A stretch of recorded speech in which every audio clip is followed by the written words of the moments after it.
點解要強調香港呢？因為好多大陸同台灣嗰啲 post 都見到嗰啲水缸洗水缸嘅時候流出嚟嘅水係好誇張嘅。機電處咧就建議儲水式熱水爐每8年就要換嘅啦。咁我呢部咧就係速熱雙膽嘅，咁我試下睇下洗下去扭下去流出嚟嘅水係點樣噶啦。咁我呢條排壓後本來係打直嘅，向直嗰度伸落去排壓嘅，但係美觀嘅關係呢，我自己將佢改咗打橫喺牆角漏水，即係如果減壓排壓，咁變相係頂住咗嗰兩個排水孔啦。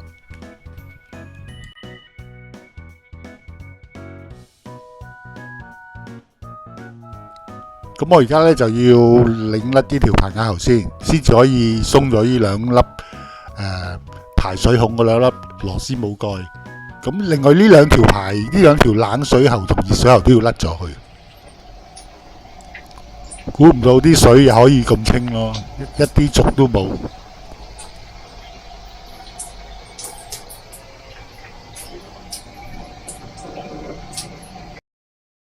咁我先會加個閘仔喺度先，再將條網紋喉扭翻上呢兩邊嘅水缸嗰度，撞啲水入去，睇下流出嚟嘅水係點。